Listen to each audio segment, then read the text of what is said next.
गृह मंत्री अमित शाह 2014 की चुनावी जीत के पीछे मैन ऑफ द मैच कहा प्रधानमंत्री ने, और मोदी सरकार 2 की जीत के पीछे कहा गया कि यही राजनीति के चाणक्य हैं।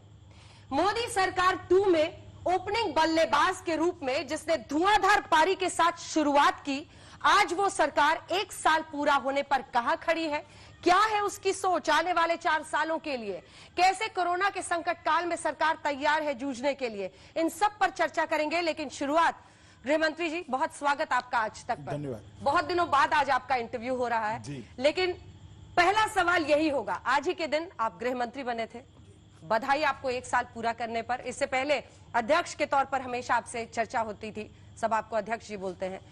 पहला सवाल यही कि अपनी सरकार की सबसे बड़ी कामयाबियां अगर गिनाने के लिए हम आपको कहें तो 3 ऐसी कौन सी बड़ी कामयाबी आपको दिखाई देती है जो आपने 1 साल में बतौर गृह मंत्री हासिल की? देखिए, मैं सबसे पहले आपको एक बात बता दूं कि ये सरकार को 1 साल के आइसोलेशन में मत देखिए। नरेंद्र मोदी जी के नेतृत्व में 2014 से भारत को अपने विकास के मार्ग पर प्रशस्त करने का एक यात्रा शुरू हुई। इसके कंटिन्यूएशन में ही 19 में जनता के आशीर्वाद के बाद मोदी जी फिर से प्रधानमंत्री बने। 2014 से जो यात्रा शुरू करी, इसने 3 बिंदुओं पर भारत को बहुत आगे ले जाकर खड़ा किया।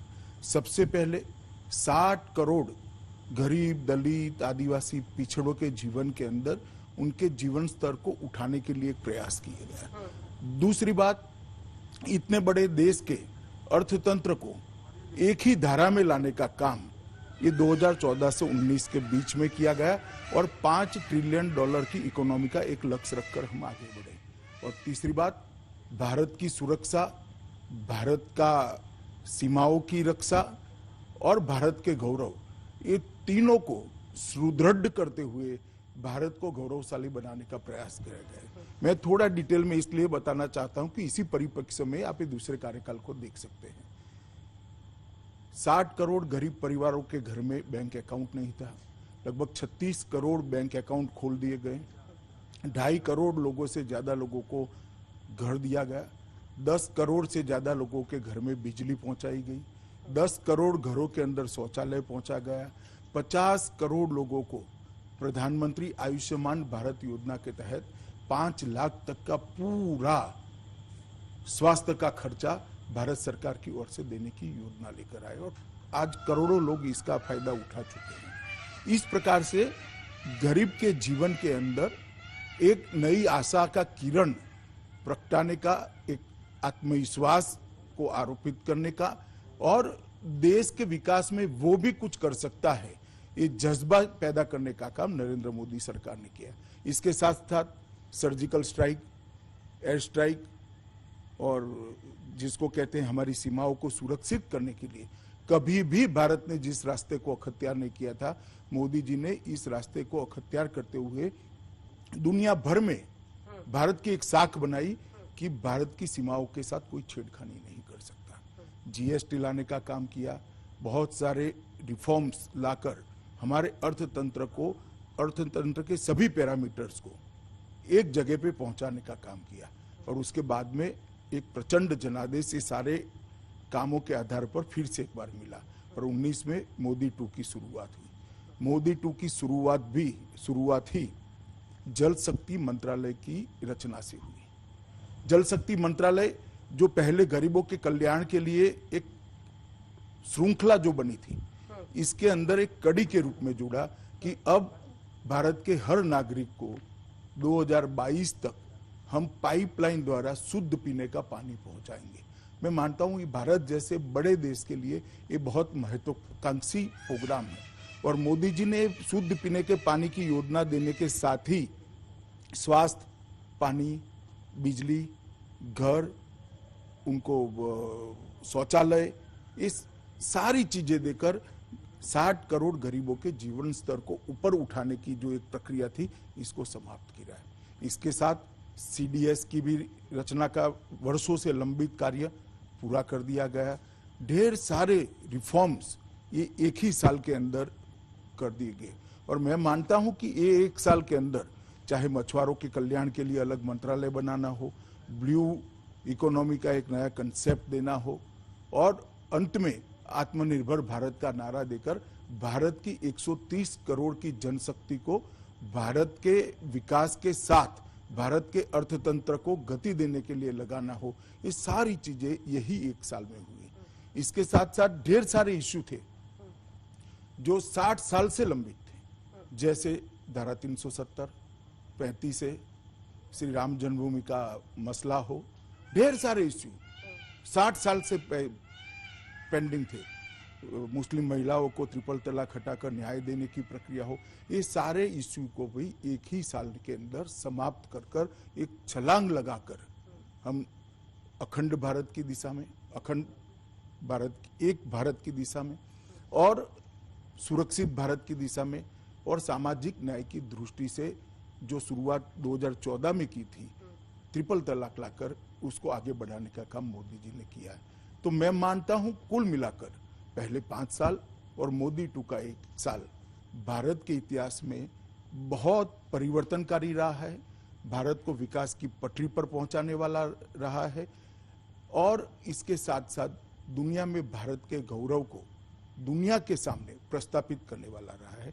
और ये मोदी जी का ही नेतृत्व का कमाल है कि आज कोई भी मसला हो, चाहे अर्थतंत्र पर चर्चा होती हो, चाहे पर्यावरण पर चर्चा होती हो या चाहे कूटनीतिक मामलों पर चर्चा होती हो, भारत के प्रधानमंत्री क्या बोलते हैं इसकी राह पूरी दुनिया देखता है। मैं आपको एक छोटा सा उदाहरण देना चाहता हूं। आरसेप की चर्चाएं बहुत आगे निकली थी, बहुत आगे निकल गई। सबको लगता था क्या चाह रहा है आरसेप करे बगैर, मगर भारत के छोटे उद्योग, छोटे व्यापारी, भारत के किसान, भारत के मजदूरों के हित में मोदी जी ने कड़ा फैसला लिया और आरसेप से हम बाहर आए। ऐसे दृढ़ निश्चयी फैसलों के कारण 6 साल में एक बहुत बड़ी यात्रा हमने काटी है और मैं पूर्ण विश्वास के साथ कहना चाहता हूं, कोई भी न्यूट्रल व्यक्ति अगर इसका आकलन करेगा तो 60 साल बनाम 6 साल हमारा पलड़ा भारी होगा। ठीक है, आपने विस्तार से प्रधानमंत्री के काम का जिक्र किया, लेकिन 2-3 ऐसे फैसले थे जिसमें धुआंधार बैटिंग की शुरुआत आपने की और आपकी छाप दिखी उन फैसलों में, चाहे अनुच्छेद 370 है, 370, 35A का हटना हो या CAA का लाना हो।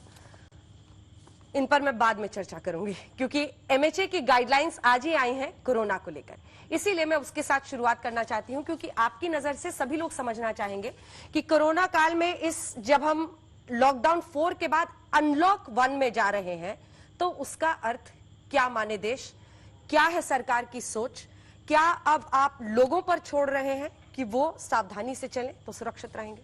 देखिए अन्ना जी, आज तक आजाद भारत में जितनी भी महामारी आई या जितनी भी कुदरती आपदाएं आई, इसमें सरकारें लड़ी हैं, इसके खिलाफ सरकारें लड़ी है, अच्छे से लड़ी है। मेरा ये दावा नहीं कि सिर्फ नरेंद्र मोदी सरकार अच्छा काम कर रही है या अच्छे से इसके सामने लड़ी, मगर एक परिवर्तन है। हर बार सरकारें लड़ती थी, इस बार पूरा देश लड़ा है। सबसे पहले जनता कर्फ्यू, उसके बाद दिया जलाकर कोरोना के ग्रसित लोग हैं इनके लिए ईश्वर से प्रार्थना करना, उसके बाद थाली बजाकर कोरोना, घंटी बजाकर कोरोना के जो वॉरियर्स हैं इनके समर्थन में खड़ा होना। सेना, तीनों सेनाओं ने कोरोना वॉरियर्स का सम्मान किया, पुलिस के जवानों ने कोरोना वॉरियर्स का सम्मान किया। एक राष्ट्र, एक जन, एक मन, इस सूत्र को चरितार्थ मैंने पहली बार इतने सालों में होते हुए देखा है। किसी भी प्रकार की आपदा हो, पूरा राष्ट्र जब एकजुट होकर इसके खिलाफ लड़ता है तो नतीजे अच्छे ही आते हैं और मोदी जी ने पूरे राष्ट्र को एक साथ जोड़कर कोरोना की लड़ाई लड़ी है। इसका परिणाम देखिए, भारत में प्रति 10 लाख की आबादी 12.6 लोग आज तक कोरोना से संक्रमित हुए हैं। वैश्विक औसत 77.6% है, जिसको विकसित देश कहते हैं। ऐसे देशों में जैसे अमेरिका तो 542 है, जर्मनी 217 है, ब्राजील 195 है। हम इनसे बहुत नीचे रहे। तो ये आंकड़े ही बताते हैं कि हम ये लड़ाई को बहुत अच्छे से लड़े हैं। जहां तक मृत्यु का दर है, भारत में 2.8% है और विश्व का 6.19% है। मृत्यु के दर में भी हम बहुत पीछे हैं और मृत्यु प्रति 1 लाख देखे तो भारत में 0.3 है और बाकी देशों में वैश्विक औसत 4.7 है। अमेरिका की 31.6 है, जर्मनी की 10.6 है और ब्राजील की 12.1 है। अब ये आंकड़े बताते हैं कि लड़ाई हम अच्छे से लड़े हैं। और मैं फिर से एक बार रिपीट करना चाहूंगा कि भारत की जनता अगर मोदी जी को अपील को साथ न देती, भारत की जनता मोदी जी की लड़ाई के साथ खड़ी न होती तो ये लड़ाई इतने अच्छे से हम नहीं लड़ सकते। सारी राज्य सरकारें, सारे अलग अलग दलों के करोड़ों कार्यकर्ता, भारतीय जनता पार्टी के करोड़ों कार्यकर्ता और कुल मिलाकर 130 करोड़ लोगों ने ये लड़ाई को आगे ले जाना तय किया। इसी का परिणाम है कि आज हम इतनी अच्छी स्थिति में खड़े हैं। कोरोना का संकट है, नुकसान भी हुआ है, तकलीफें भी बहुत लोगों को हुई है, जान भी बहुत लोगों को गई है, मगर इसको विश्व के सापेक्ष में अगर देखते हैं तो हमें लगता है कि ये लड़ाई मोदी जी के नेतृत्व में बहुत अच्छे से लड़े हैं।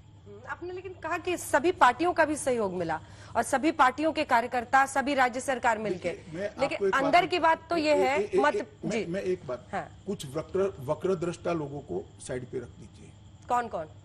मैं नाम नहीं दूंगा, उचित भी नहीं होगा नाम देना, क्योंकि लड़ाई सबको साथ में रखकर लड़नी है। परंतु ये देश का फेडरल स्ट्रक्चर, अलग अलग राज्यों की सरकारें अलग अलग दलों की बनी हुई, ऐसा तो नहीं है कि पूरे देश में भारतीय जनता पार्टी की सरकार है। अलग अलग राज्य सरकारें बनी है, अलग अलग दलों की सरकारें हैं और सब राज्य सरकारों ने इस लड़ाई को अच्छे से लड़ा है। ये बात सही है कि क्योंकि मोदी जी देश के प्रधानमंत्री है और मोदी जी ने इस लड़ाई को बहुत आयोजनबद्ध तरीके से और बहुत संवेदनशीलता के साथ लड़ा है, इसलिए 130 करोड़ लोग आज इनके मुझे लग रहा है कि मेरे क्वेश्चंस को आप प्रीएम्प्ट कर ले रहे हैं, क्योंकि आप कह रहे हैं ऑर्गेनाइज तरीके से, और विपक्ष का सबसे बड़ा आरोप अमित शाह जी यही है कि अनऑर्गेनाइज था, अनप्लान्ड था, पीएम ने अचानक लॉकडाउन का ऐलान कर दिया। राहुल गांधी कहते हैं कि पॉज बटन है, फिर अब उन्होंने कहा है लॉकडाउन फेल हो गया है। तो विपक्ष का ये नजरिया है लॉकडाउन को लेकर। क्या वाकई अनप्लान्ड लॉकडाउन था जिसकी वजह से मजदूरों की समस्या हुई? देखिए, मैं प्रवासी मजदूरों की समस्या के लिए भी बाद में डिटेल जवाब दे। पहले मैं ये बात कहना चाहता हूं, मैंने कहा ना कुछ वक्रदृष्टा लोगों को छोड़कर सभी लोगों ने इसको सराहा है। देश की जनता आज मोदी जी के साथ खड़ी है और इसी का परिणाम है जो मैंने आगे आपको आंकड़े कहे। वो आंकड़े बताते हैं कि हम विश्व की तुलना में बहुत अच्छे से लड़ाई को लड़े हैं और आगे पर भी लड़कर विजयी होकर आत्मनिर्भर भारत के निर्माण के अंदर हम जरूर सफल हों।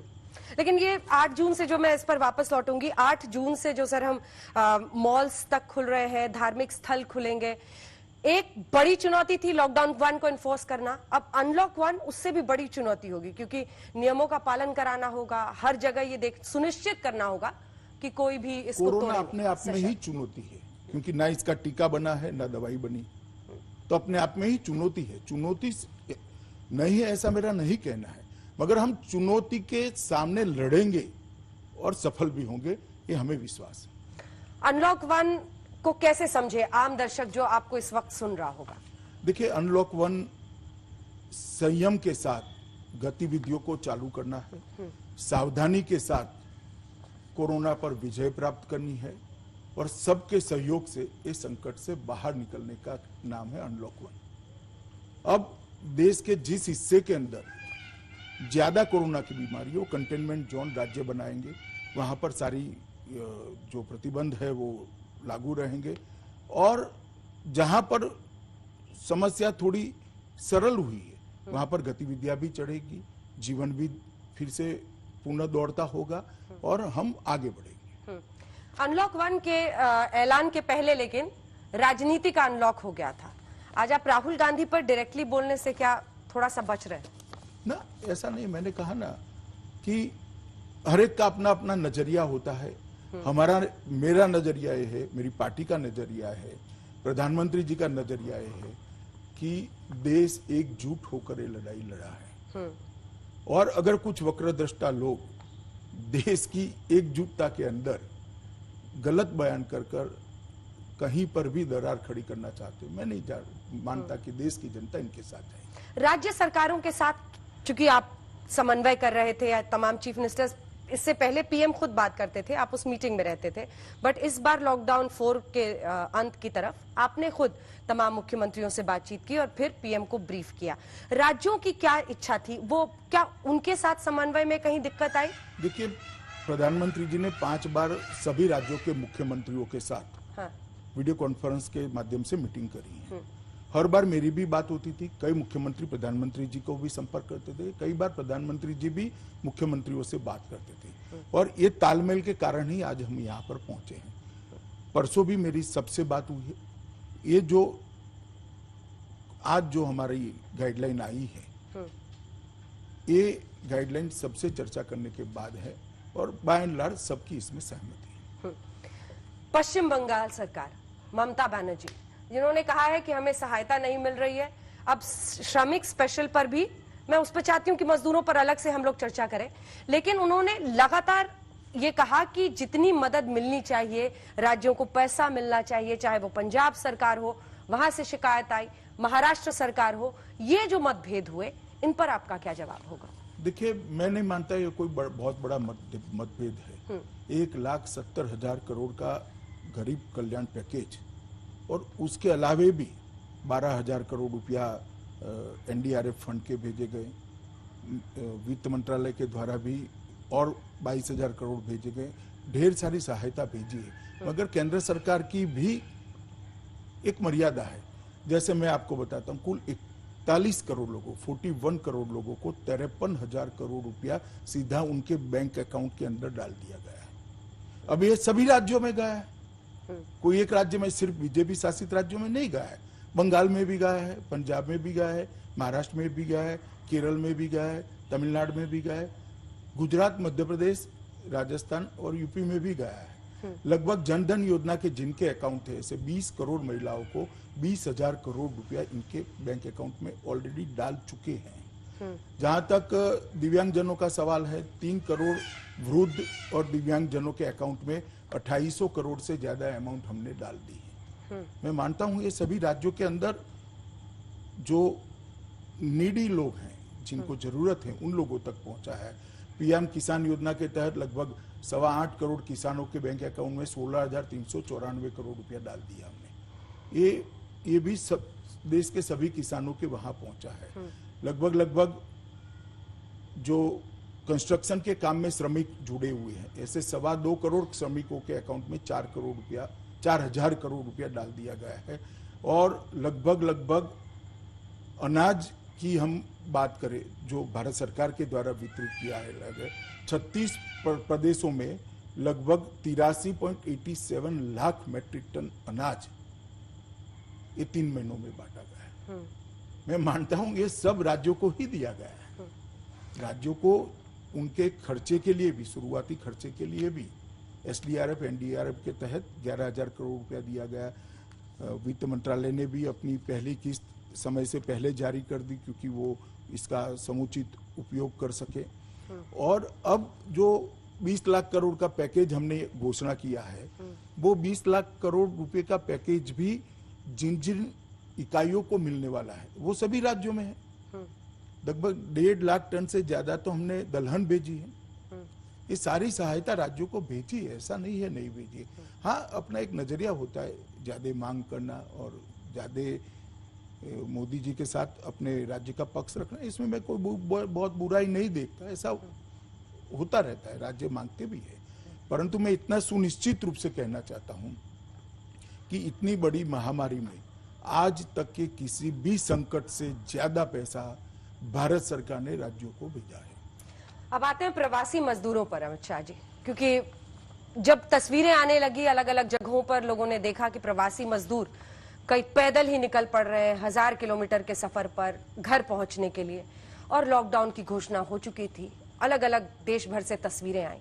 इन तस्वीरों ने आपकी सरकार को एक वक्त पर फिर ऐसी सूरत बनी कि आपने बस और ट्रेन का इंतजाम किया, लेकिन सवाल यह है कि ऐसी सूरत क्यों बनी कि परिस्थिति ऐसी एक वक्त पर हाथ से निकल चुकी? देखिए, मैं जरा भी ऐसा कहना नहीं चाहता अंजना जी कि किसी को कोई तकलीफ नहीं पड़ी।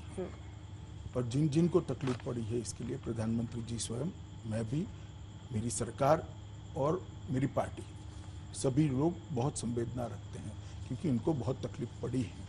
परंतु मैं वास्तविकता की ओर आपका ध्यान दिलाना चाहता हूँ कि लॉकडाउन हुआ उसके 1 महीने तक इस सभी श्रमिक मजदूरों को हमारा प्रयास था कि थोड़ी तकलीफ पड़ेगी परंतु उनको कोरोना न हो। ये सारे लोग ग्रेजुअली जाएं, ये सारे लोग जब जाए तब वहाँ व्यवस्था बनी हो, वहाँ के अस्पताल सुसज्ज हो, उनको होम क्वारंटाइन सेंटर इनके लिए तैयार हो, इनके लिए डॉक्टर तैयार हो।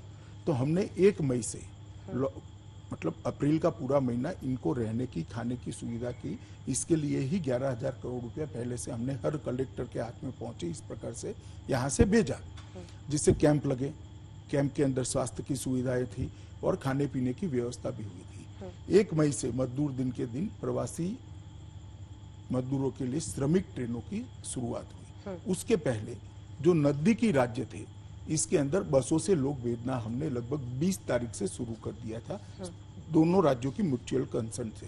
जैसे गुजरात के लोग राजस्थान गए, महाराष्ट्र के लोग गुजरात आए, महाराष्ट्र के लोग तेलंगाना गए, आंध्र के लोग तेलंगाना गए, पंजाब के लोग हरियाणा आए, हरियाणा के लोग दिल्ली आए, दिल्ली के लोग यूपी गए।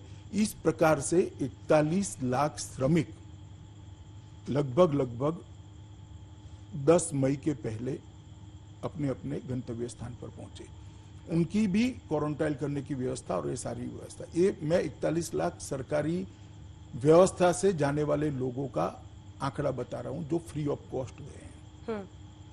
1 मई से हमने श्रमिक ट्रेनें शुरू करी, राज्यों ने अपने पोर्टल शुरू किए, SMS से रजिस्ट्रेशन शुरू किया, ट्रेनों में उनको 1500 के जत्थे बनाए गए, 3-4 जिलों के क्लस्टर बनाए गए, वो जिलों के मुख्यालय पर ट्रेन भेजने की एक रेखांकन किया गया और 1 मई से ये ट्रेनें शुरू हुई। एक अफवाह फैलाई जा रही है कि सबने अपना किराया खुद निकाला है। मैं स्पष्टता करना चाहता हूँ, किराया या तो राज्य सरकार ने निकाला है या तो वहां पहुंचने के बाद राज्य सरकारों ने उनको पैसा दिया है।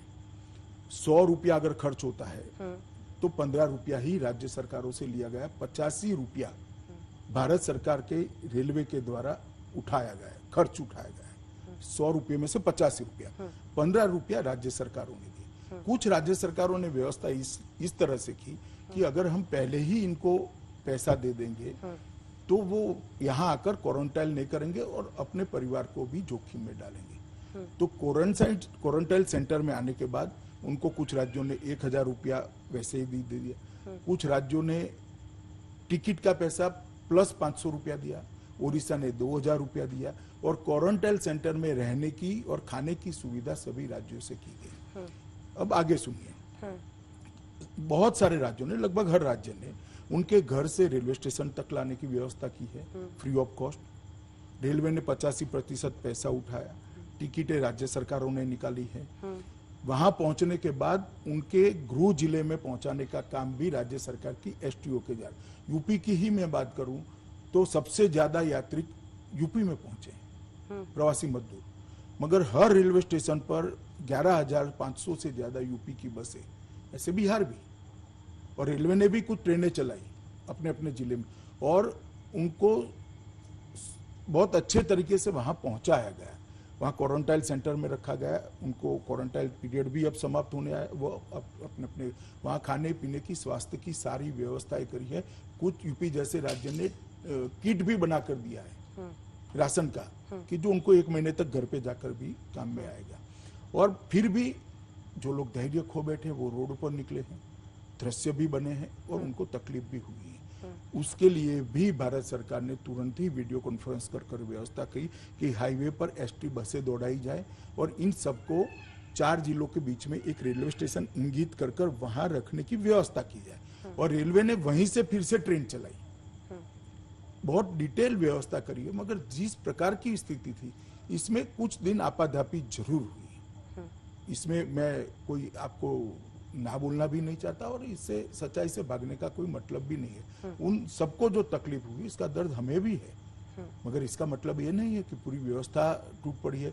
54 लाख श्रमिक 3985 ट्रेन से अपने अपने घर पहुंचे हैं।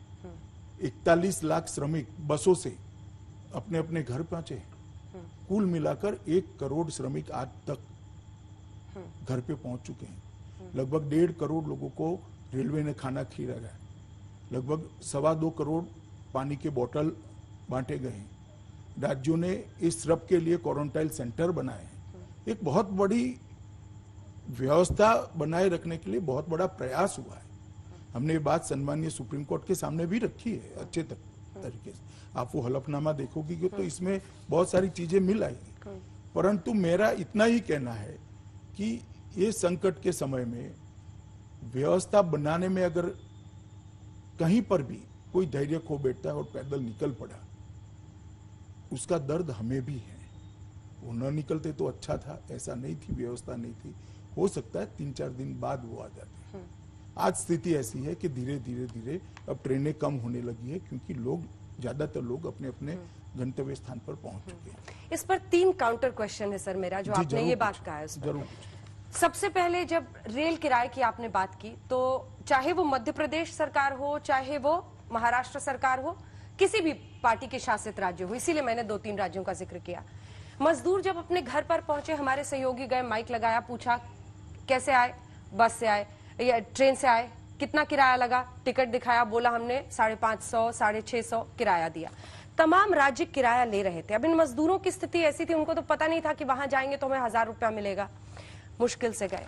रेलवे को लेकर कई आरोप लगे कि कई जगहों पर उनको खाना नहीं मिल रहा है। जिस सुप्रीम कोर्ट के हलफनामे का आपने जिक्र किया सर, उसी में सुप्रीम कोर्ट ने फिर 28 मई को लिखा कि रेलवे इनको खाना दे, उस पर खाना जरूरी है। 4-4 दिन जा रहे हैं। कई जगह पर बहुत ज्यादा तापमान होने की वजह से रेल को अपना रूट तक बदलना पड़ा।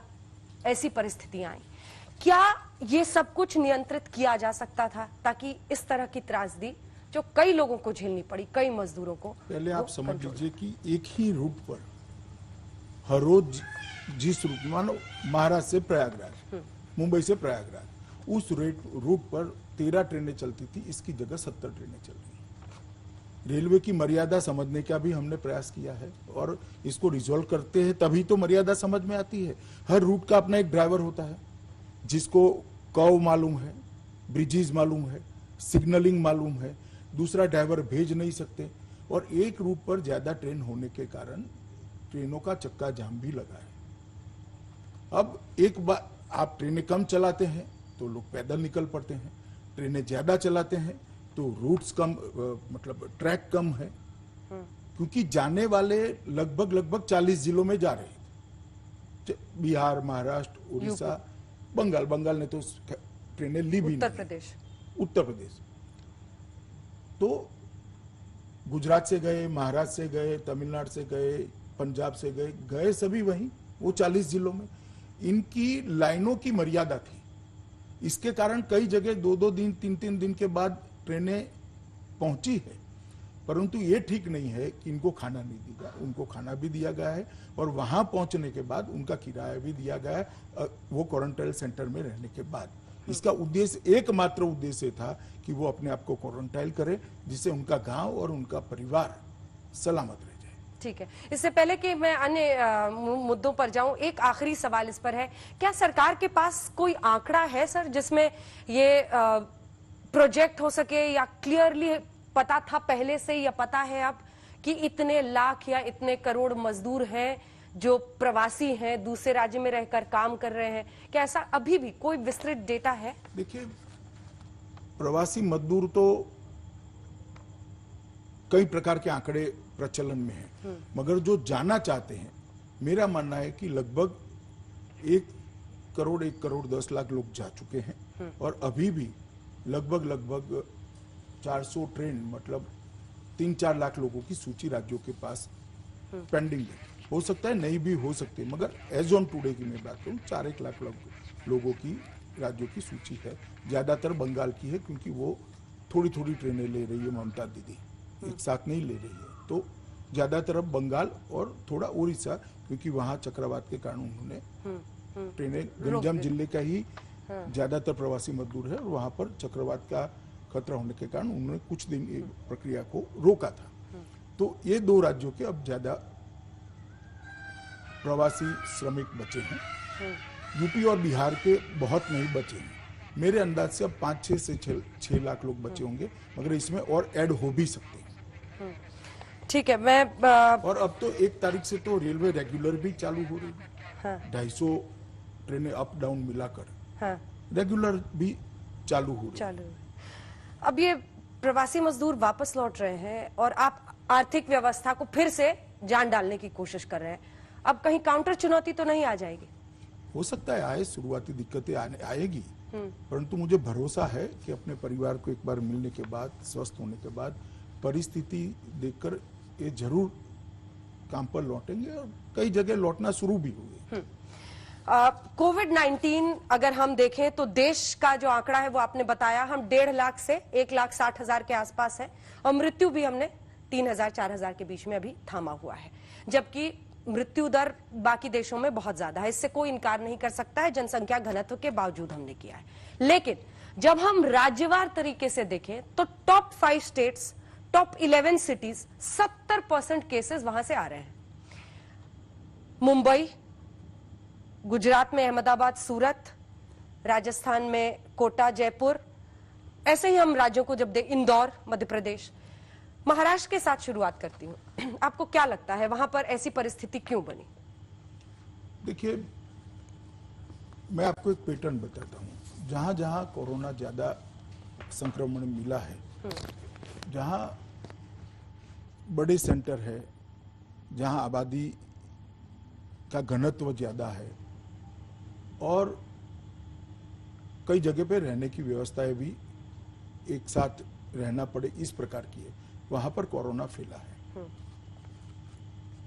परंतु हर राज्य ने इसके खिलाफ लड़ाई भी लड़ी है और हर राज्य लड़ाई लड़ भी रहा है। इसको इस दृष्टि से देखना ठीक नहीं होगा कि आंकड़े है इसके हिसाब से कोई सफल हो गया, कोई विफल हो गया।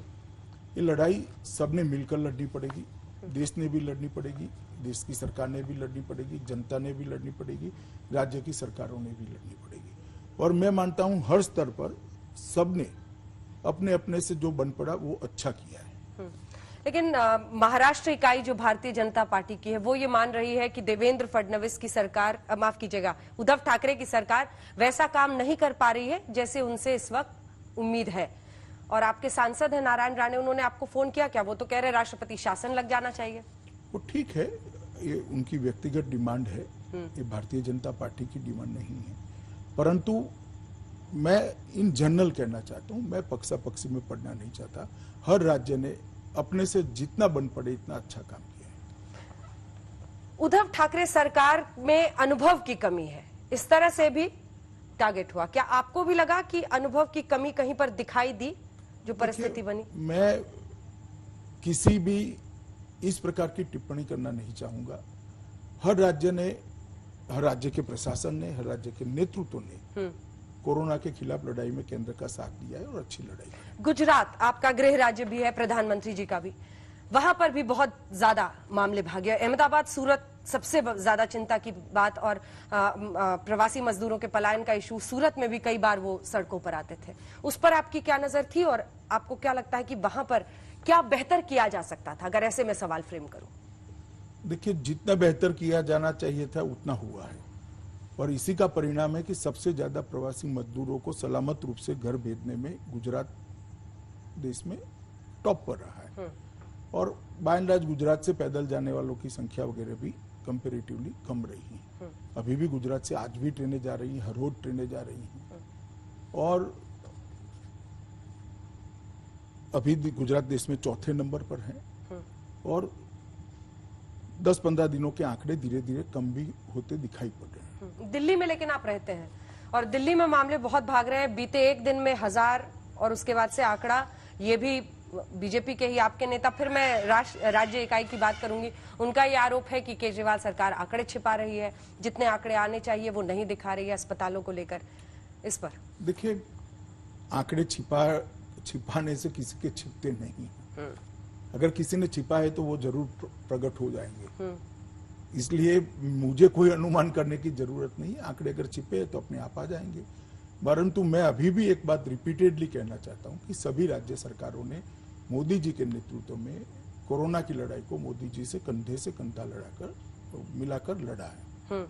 इस वक्त का मुझे लगता है कि आप पूरा इस्तेमाल कर रहे हैं एक ऐसी मिसाल बनाने में कि सभी पार्टियों के साथ मिलकर इस बार देश एकजुट होकर लड़ा है। ये मुझे लगता है सबसे बड़ा टेक अवे होगा आपकी बातों का कोरोना के खिलाफ। देखिए, ये देश की जरूरियात है और ऐसे समय पर देश ने एकजुट होना भी चाहिए और मोदी जी की अपील भी है। लेकिन प्रियंका वाड्रा ने 1000 बसें का प्रस्ताव रखा कि हम फ्री बस देंगे यूपी में। वो भी क्या एकजुटता थी? मैंने पहले भी कहा कि हर एक व्यक्ति अपनी अपनी मर्जी के हिसाब से करता है। मैं जो कह रहा हूँ वो बाय एंड लार्ज कह रहा हूँ। 130 करोड़ देश की जनता का मूड कह रहा हूँ। देश के ज्यादातर राजनीतिक नेताओं का मूड में कह रहा हूँ। तमाम जो मुख्यमंत्री थे उनसे आपने इंटरेक्शन किया। आप कोरोना पर, ये मेरा आखिरी सवाल है कि जिसके बाद हम सीए एनआरसी पर चलेंगे और अन्य मुद्दों पर। ये आपको क्या लगता है, कौन से मुख्यमंत्री को आपने सबसे ज्यादा प्रोएक्टिव होकर, सुझाव में ही सही, किसकी अंडरस्टैंडिंग या किसके जरिए आपको लगा कि बहुत ज्यादा जनसंख्या की चुनौती के बीच इस मुख्यमंत्री की परफॉर्मेंस में कहूंगा अच्छी थी? देखिए, किसी एक का नाम इंगित करना सरल भी नहीं है, अच्छा भी नहीं है, परंतु बहुत सारे राज्यों ने बहुत अच्छा काम किया है। तो आप लोग थोड़ा डिटेल में जाएंगे नेताओं के बयान से ऊपर उठकर नीचे आंकड़ों में, तो आपको भी मालूम पड़ जाएगा। ठीक है, अब अन्य मुद्दों पर चलते हैं। और जिस धुआंधार बैटिंग की, ओपनिंग की मैंने बात कही थी, उन 2-3 मुद्दों पर आपकी सीधी छाप दिखी। 3 अहम काम जो आपकी सरकार ने किए मेरी नजर में। एक ट्रिपल तलाक, जिसको लेकर आज भी प्रधानमंत्री ने अपने खत में लिखा कि हमने उसको हिस्ट्री के डस्टबिन में डाल दिया है। दूसरा, सीएए का लागू होना, और तीसरा 370 और 35A का हटना। इसके साथ ही राम मंदिर के लिए ट्रस्ट भी आपकी सरकार ने अब बना दिया है। तो ये 3-4 बड़े अहम मुद्दे थे। इसके अलावा ब्रेक इस पर कोरोना से लग गया, लेकिन ये जो प्लानिंग थी, आपको लगता है कि ये विरोध का पर भी, अभी लॉकडाउन लगा है कोरोना की वजह से, विरोध क्या पूरी तरह से संभल गया है या आने वाले वक्त में जब परिस्थिति सामान्य होगी तो फिर से शुरू हो सकता है? देखिए, जहां तक ये मुद्दों का सवाल है, ये कोई आज के मुद्दे नहीं है। देश आजाद हुआ तब से मुद्दे चलते आ रहे हैं, हर एक मुद्दा। शरणार्थी आजाद पार्टीशन के वक्त से आए हैं। 370 टेम्पररी कर हमारी संविधान सभा ने इसको रखा था। राम जन्मभूमि का केस देश का सबसे पुराना केस था और 35A भी 370 के साथ जाना ही जाना था। और ये सारे मुद्दे जब से मेरी पार्टी राजनीति में आई तब से मुद्दे हैं। तो आपने कहा इस पर आपका असर है, ऐसा नहीं है। देश के प्रधानमंत्री जी ने दोबारा जनादेश मिलने के बाद 60 सालों से ये सारी समस्याएं देश की एकता और अखंडता के साथ जुड़ी हुई थी, सामाजिक न्याय के साथ जुड़ी हुई थी और जन भावनाओं के साथ जुड़ी हुई थी। ये सभी समस्याओं का निराकरण लाने का निर्णय किया, जिसको मेरे डिपार्टमेंट ने इम्प्लीमेंट किया। जहां तक विरोध का सवाल है, मैं कई बार कह चुका हूं, पार्लियामेंट में भी मैंने कहा है कि सीए पर मैं पूरी चर्चा करने के लिए तैयार हूं। इससे किसी की नागरिकता नहीं जाने वाली है। विशेषकर माइनॉरिटी के भाइयों बहनों को कहना चाहिए, आप किसी की नागरिकता इससे नहीं जाने। सीए में नागरिकता लेने का प्रोविजन ही नहीं है, सीए में नागरिकता देने का प्रोविजन है। और नागरिकता किसको देनी है? जो वहां से प्रताड़ित होकर आए हैं उनको देनी है।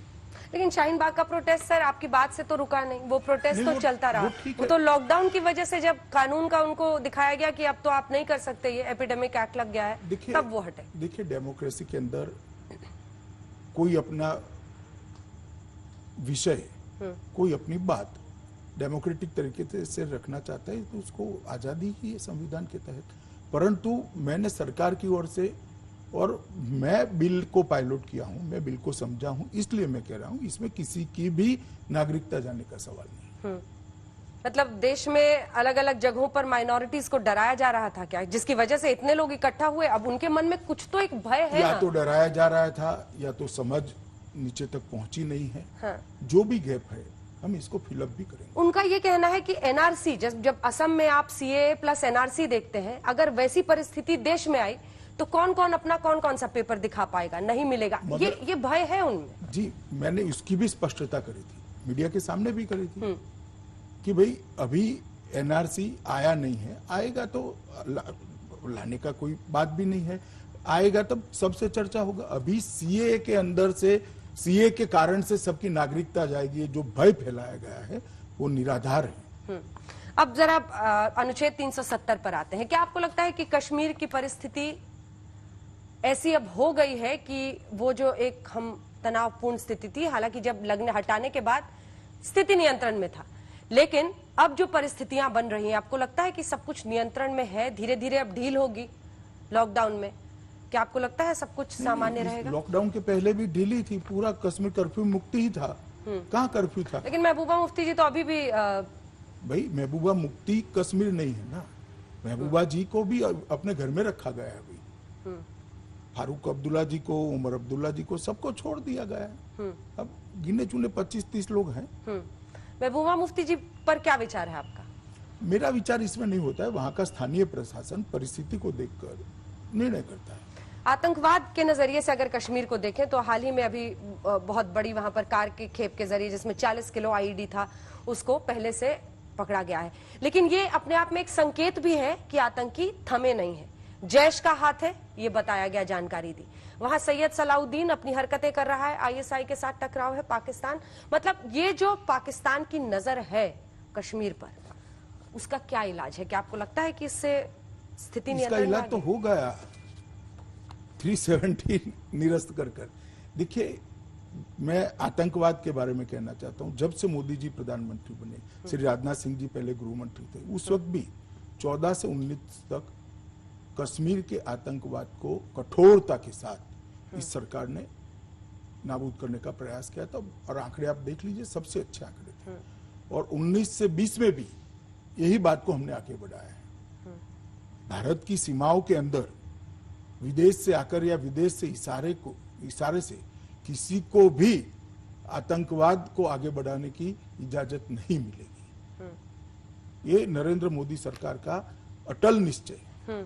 आप पीओके पर आपकी क्या रणनीति है? क्योंकि आपने बड़े भावुक अंदाज में संसद में कहा था कि कश्मीर के लिए मैं अपनी जान दे दूंगा भाई, तो ये पीओके को लेकर, कश्मीर को लेकर क्या नीति है? अब तो हम मौसम भी बताने लगे हैं। ऐसा है अन्ना जी कि पाक ऑक्यूपाई कश्मीर भारत का हर नागरिक मानता है कि पाक ऑक्यूपाई कश्मीर पर भारत का अधिकार है। मैं भी मानता हूं। और जहां तक इसकी रणनीति की बात है, आप भी जानती हो कि ऐसे इंटरव्यू में इसकी सार्वजनिक रूप से चर्चा नहीं होती। लेकिन पीओके पर दृढ़ संकल्प है आपका कि आगे कदम बढ़ाना है? भारत के हर नागरिक का दृढ़ निश्चय है कि पाक ऑक्यूपाई कश्मीर भारत का है।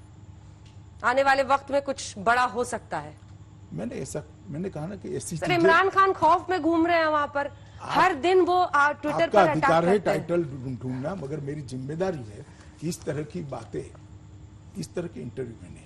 पाकिस्तान की तरफ से इमरान खान लगातार प्रधानमंत्री पर, आरएसएस पर विभाजनकारी नीति अपनाने का, मुस्लिमों के साथ भेदभाव करने का आरोप लगा रहे हैं। उस पर आपका क्या जवाब होगा? क्योंकि वो एक पूरा एजेंडा मशीन, एक प्रोपेगेंडा मशीन इस वक्त इंडिया के खिलाफ इस्तेमाल। देखिए, पूरी दुनिया को मालूम है हाँ। पाकिस्तान के अंदर माइनॉरिटी की क्या स्थिति है, वहां कितने लोग थे माइनॉरिटी के, आज कितने हैं, भारत में कितने थे, आज कितने, और भारत में माइनॉरिटी की स्थिति क्या है, पूरी दुनिया को मालूम है। उनके बोलने से क्या होता है? और ये कोई बंधा बंधाया देश नहीं है, खुला देश है, डेमोक्रेटिक कंट्री है।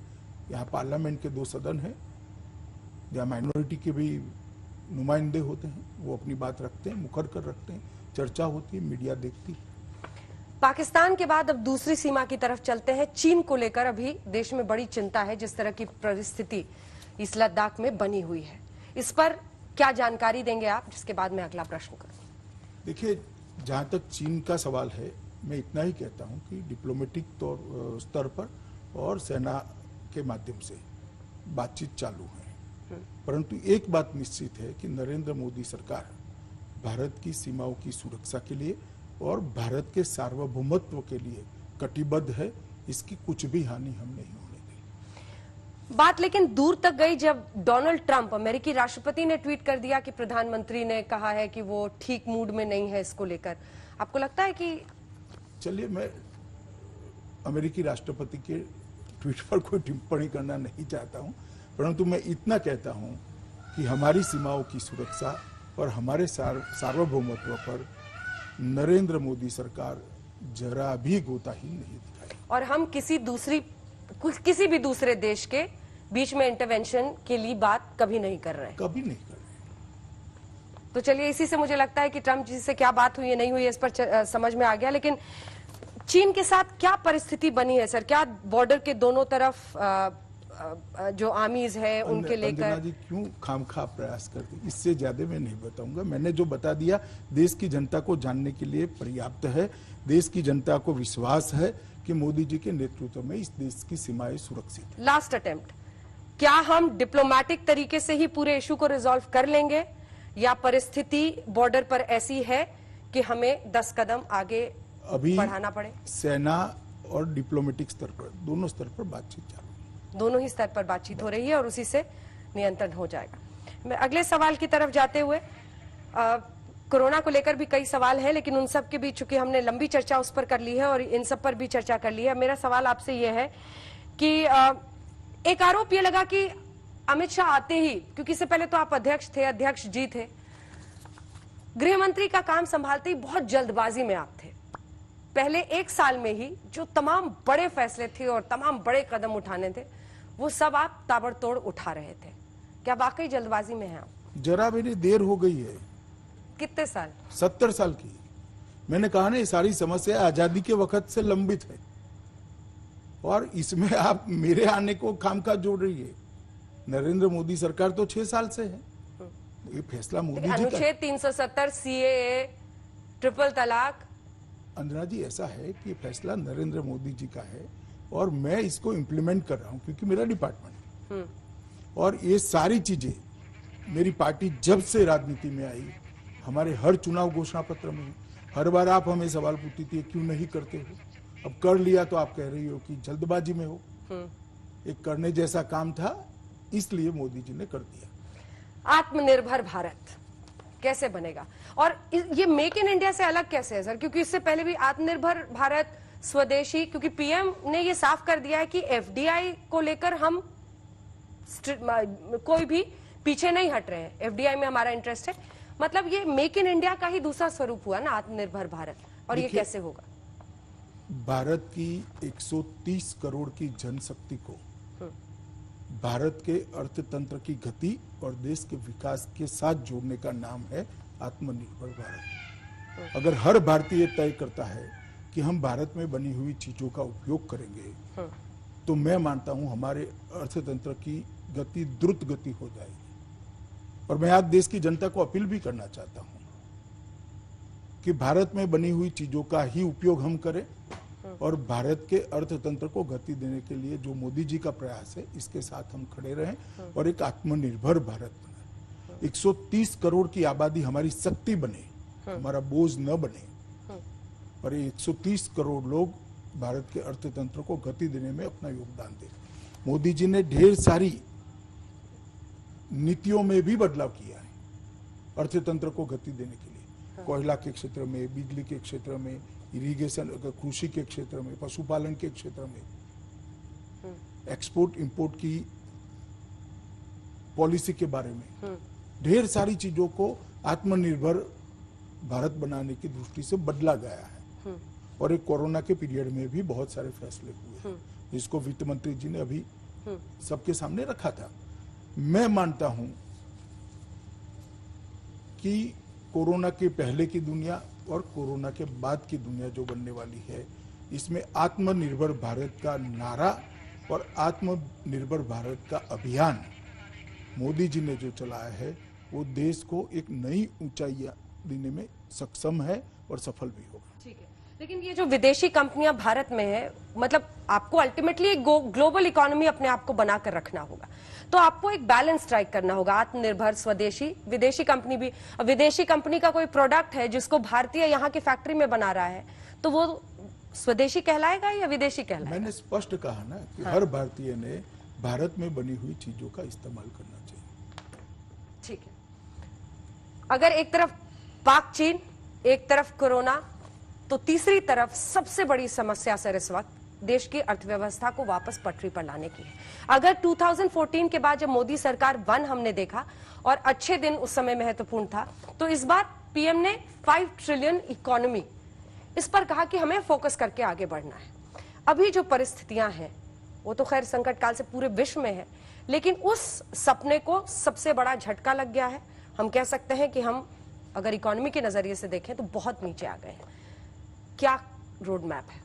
देखिए, कोरोना को हम आने से रोक नहीं सकते थे क्योंकि ये कुदरती महामारी है, नेचर लाया है और इसके कारण विश्व भर की अर्थव्यवस्था को बड़ा झटका लगा है, भारत की अर्थव्यवस्था को भी झटका लगा है। परंतु हमारी अर्थव्यवस्था हमारी 130 करोड़ की आबादी की उपयोगिता की चीजों के साथ जोड़कर अगर हम इसको गति देते हैं तो मुझे विश्वास है कि विश्व के सामने जो संकट है शायद वो भारत के सामने नहीं है।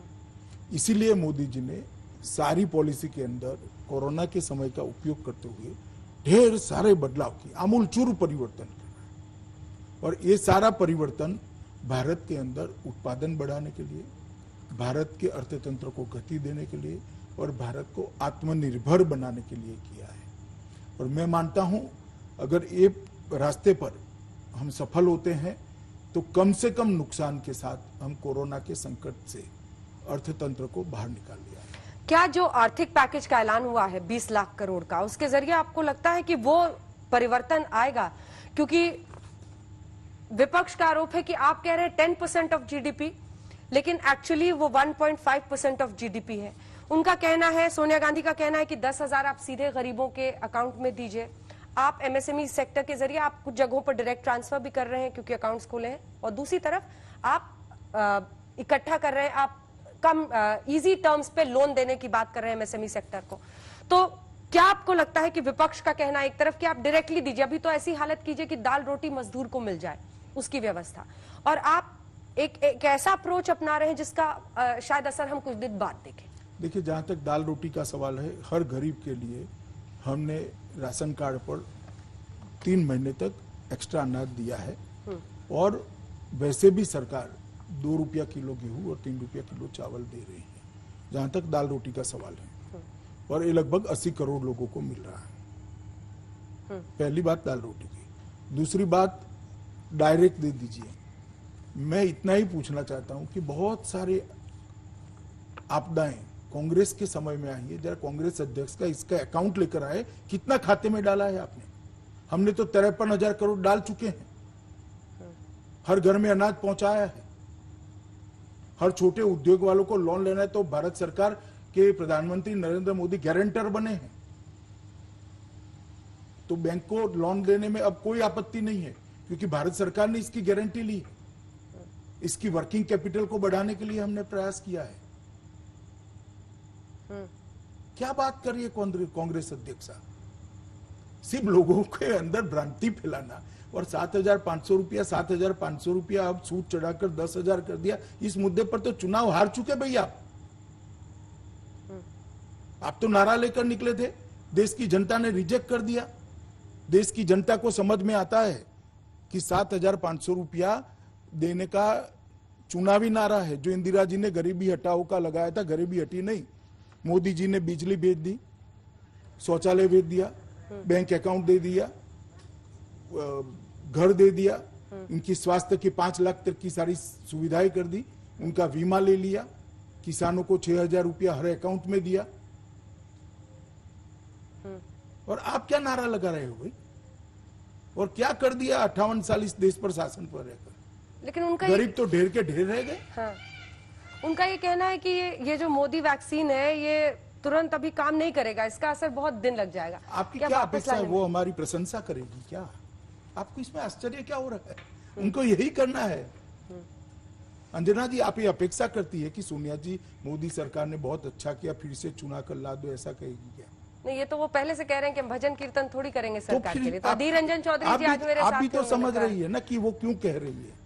अधीर रंजन चौधरी जी कह रहे थे कि हम कीर्तन थोड़ी गाएंगे, हम तो कोर्ट खोजेंगे। लेकिन इन सब के बीच आने वाले दिनों में क्या कुछ और भी रोड मैप है आपके पास कि कैसे अर्थव्यवस्था के लिए, क्योंकि अगर 5 ट्रिलियन इकोनॉमी की तरफ हमें इन अगले 4 सालों में बढ़ना है। ये शुरुआत है। ये अभी जो मोदी जी ने सिर्फ 20 लाख करोड़ का पैकेज नहीं है, इसके साथ में ढेर सारे रिफॉर्म्स भी है। इसको बारीकी से मीडिया ने देखना चाहिए और रिफॉर्म्स के इम्पैक्ट का कैलकुलेशन भी करना चाहिए। और मैं कहता हूं ये शुरुआत है।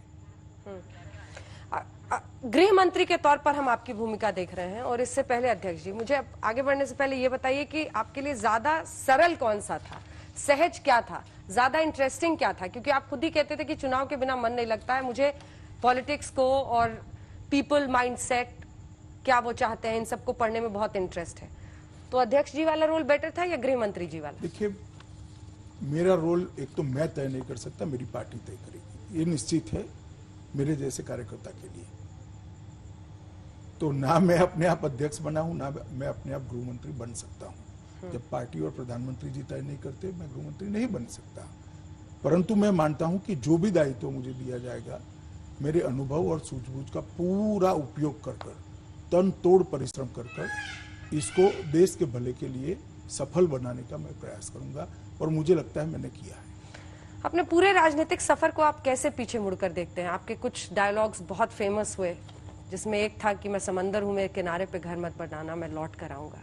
देखिए, मैं मेरे राजनीतिक सफर को कश्मीर पर बहुत ही पैशनेट स्पीच संसद में, एक सामान्य कार्यकर्ता के राजनीतिक सफर को की तरह देखता हूं, जो अपनी पार्टी के सिद्धांतों पर भरोसा रखकर, अपनी पार्टी के सिद्धांतों पर अड़िग रहकर, पार्टी के डिसिप्लिन में रहकर पार्टी की योजना से काम करता है। वो बूथ के कार्यकर्ता से पार्टी का अध्यक्ष भी बन सकता है और देश का गृह मंत्री भी बन सकता है। मैं मेरे राजनीतिक सफर की इतनी व्याख्या करना चाहता हूं, और हजारों कार्यकर्ता, करोड़ों कार्यकर्ता को कहना चाहता हूं कि पार्टी के सिद्धांतों पर अगर हम अड़िग रहकर पार्टी की योजना को ही हमारी योजना मानकर काम करेंगे, तो मुझे लगता है कि व्यक्तिगत कुछ करने की जरूरत नहीं। अब जेपी नड्डा जी को आपने काम सौंपा हुआ है।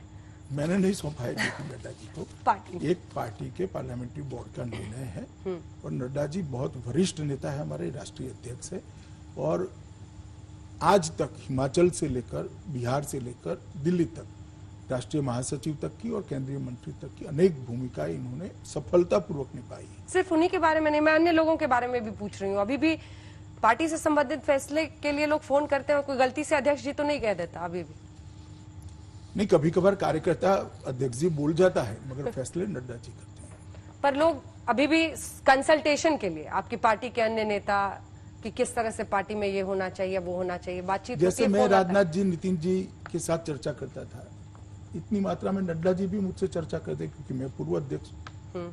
उतनी ही बातचीत होती है। बाकी पार्टी स्वतंत्र रूप से अच्छे से चल रही है, और नड्डा जी और संतोष जी की टीम और मोदी जी का नेतृत्व और मोदी जी का गाइडेंस, मैं मानता हूं बहुत अच्छा कॉम्बिनेशन है पार्टी के लिए। आने वाले सभी संकटों से पार्टी को बाहर ले जाए, चुनौतियों से भी बाहर ले जाए। अमित जी, आने वाले वक्त में अब बिहार और पश्चिम बंगाल, जहां पर चुनाव की परिस्थिति, क्या आप मानते हैं कि अक्टूबर नवंबर में जो तय वक्त है उस पर चुनाव हो पाएगा? क्या सोचते हैं? चुनाव आयोग ने स्थिति को देखकर निर्णय करना पड़ेगा, मगर आमतौर पर इतने बड़े राज्यों के चुनाव टलते नहीं हैं, मगर निर्णय चुनाव आयोग को करना है। जहां तक बिहार और बंगाल का सवाल है, बिहार में हम बहुत अच्छी स्थिति में है, और बंगाल सुनिश्चित रूप से पूर्ण बहुमत के साथ हम जीतने जा रहे हैं। एक अलग सा पैशन आ जाता है आप में बंगाल की बात करते ही। इतनी बड़ी चुनौती उस रणनीतिकार के लिए पश्चिम बंगाल क्यों है? इसलिए क्योंकि वहां से भी जबरदस्त टक्कर आपको मिलता है। उन्होंने कहा है कि श्रमिक स्पेशल नहीं है, सरकार तो कोरोना स्पेशल भेज रही है, ठूस ठूस कर यहाँ पर लोगों को भेज रही है हमारे पास। ये कहना देश भर में रहने वाले बंगालियों का अपमान है। सभी राज्य अपने प्रवासी मजदूरों को सम्मान के साथ ले जा रहे हैं, क्वारंटाइन कर उनको खाना पीना खिलाकर 1 लाख रुपया और कुछ साथ में किट देकर वापिस भेज रहे हैं घर।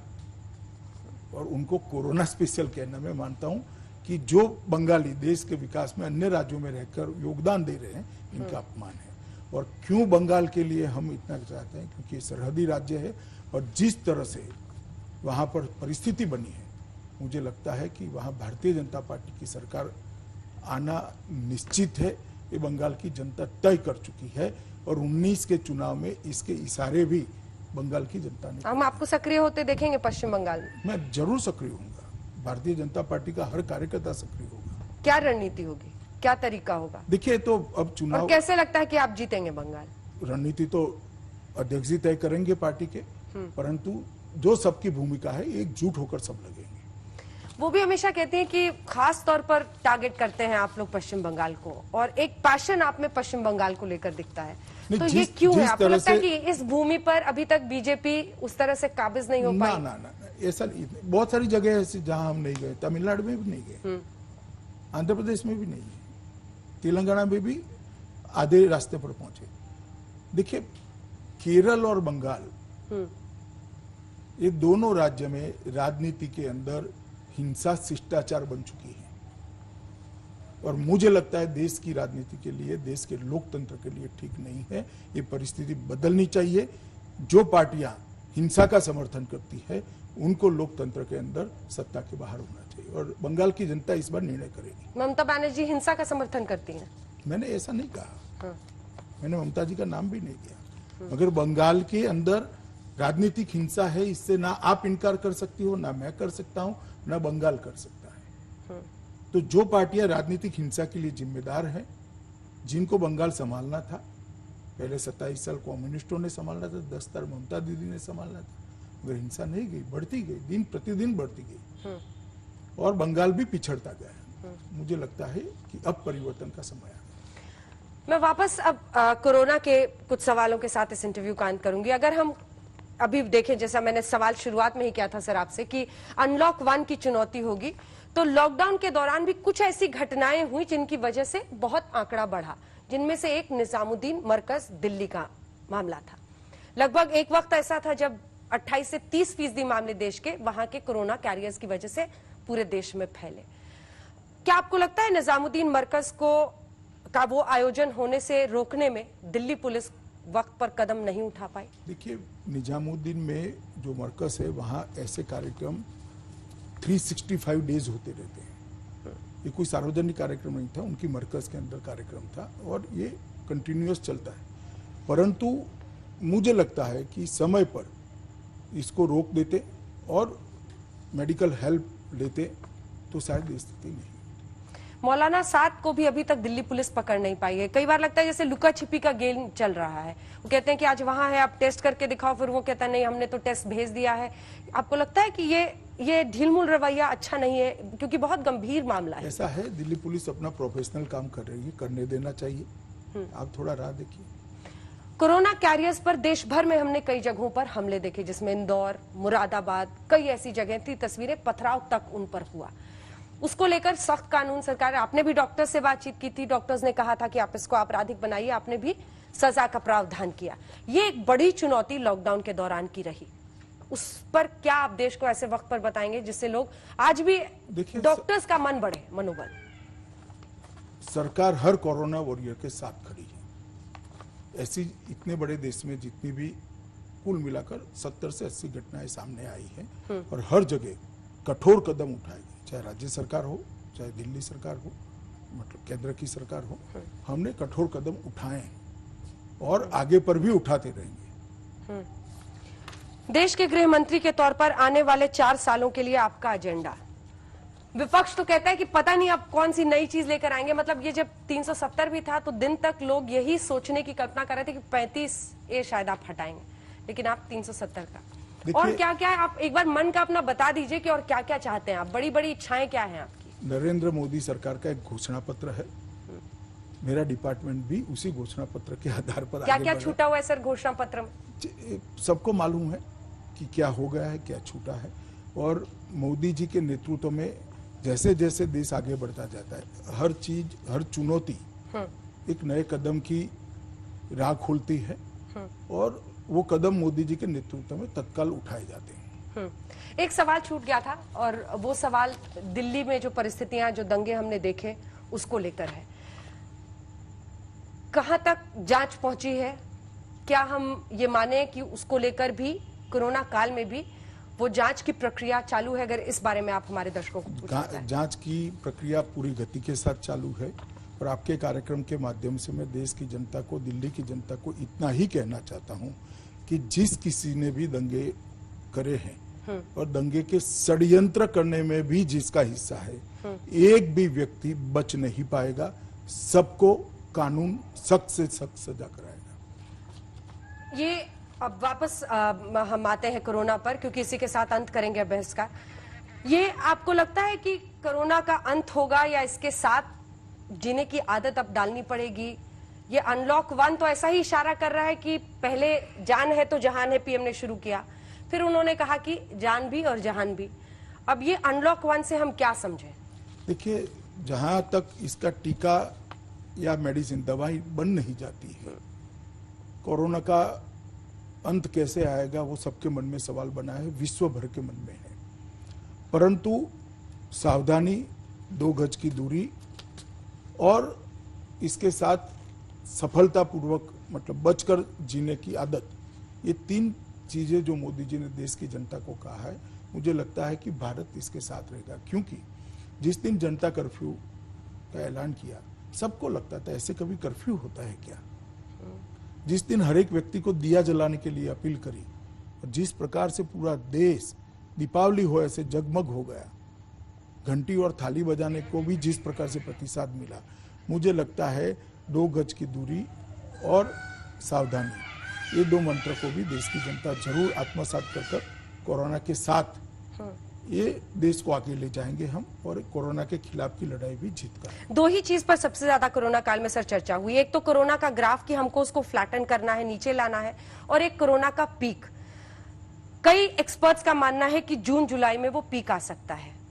आपने जितना भी जाना हो, मुझे पता है आप कहेंगे कि मैं स्वास्थ्य मंत्री तो हूं नहीं, मैं गृह मंत्री को लेके, आपके हिसाब से सर पीक कब आता हुआ देखिए, मैं एक्सपर्ट नहीं हूं, पहली बात है। और दूसरी बात, क्योंकि एक्सपर्टों के लिए भी कठिन है इसका अनुमान करना, क्योंकि पहली बार हो रहा है, कोई डेटाबेस ही नहीं है जिसके आधार पर आप कोई आकलन कर पाए। इसका कोई डेटाबेस नहीं। मानो स्वाइन फ्लू है तो उसका डेटाबेस है, सांस की बीमारी है तो डेटाबेस है, टीबी है तो डेटाबेस है, इसका कोई डेटाबेस ही नहीं है। पहली बार डेटाबेस अब बन रहा है, तो मुझे लगता है कि इसका अनुमान लगाना बहुत कठिन है, और मेरे जैसे व्यक्ति के लिए तो बहुत कठिन है। अब इसी के साथ इस बातचीत का अंत करते हैं। बहुत धन्यवाद आपका इंटरव्यू समाप्त होने के पहले देश की जनता को फिर से एक बार अपील करना चाहता हूं कि मोदी जी ने लोकल का जो नारा दिया है, भारत में बनी हुई चीजों का हर भारतीय उपयोग करे, इसका जो नारा दिया है, आत्मनिर्भर भारत का जो नारा दिया है, इसमें पूरा देश मनोयोग के साथ लग जाए। मुझे लगता है कि कोविड के बाद की दुनिया का नेतृत्व करने में भारत सक्षम रहेगा। लोकल पर वोकल कहा है पीएम ने जी, और आपको लगता है कि ये होगा आने वाले दिनों में? पीपीई किट्स, देखिए आपकी हर बात से एक सवाल निकल जाता है, लेकिन मैं अंत करूंगी इस बहस का। ये पीपीई किट्स को लेकर भी रिकॉर्ड तोड़ अगर हम बना रहे हैं, इस तरह के मास्क मैंने भी वो पहना हुआ है, सब बने हुए हैं। तो ये एक तरीका हो सकता है जिसके जरिए हम आने वाले दिनों में जरूर लोकल पर वोकल होंगे। मुझे लगता है चलते चलते अगर आप कुछ कहना चाहें, क्योंकि आज पूरा देश आपको सुन रहा है और कह दिया सबकी अब पूरा मेरी सबको शुभकामनाएं है और सभी कोरोना वॉरियर्स को मेरा सलाम है। बहुत बहुत धन्यवाद आपका। अमित शाह जी, देश के गृह मंत्री हमारे साथ शामिल थे, जिनका ये कहना है कि अनलॉक 1 में आने वाले दिन में कुछ रियायतें दी जा रही हैं, लेकिन सावधानी ही सबसे बड़ा नियम इस काल में होना चाहिए। राज्य सरकारों का साथ मिला है, मिलकर देश आगे बढ़ रहा है। चीन का मुकाबला हम आसानी से कर सकते हैं। डिप्लोमेटिक और सेना दोनों ही स्तर पर हमारी तैयारी पूरी है। पाकिस्तान जैसे मुल्क पर ज्यादा कुछ कहने की जरूरत नहीं है। इसी के साथ तमाम मुद्दों पर, श्रमिक और प्रवासी मजदूरों को जो दिक्कतें आई, उन पर भी तमाम सवालों का जवाब आपने दिया। बहुत धन्यवाद आपका।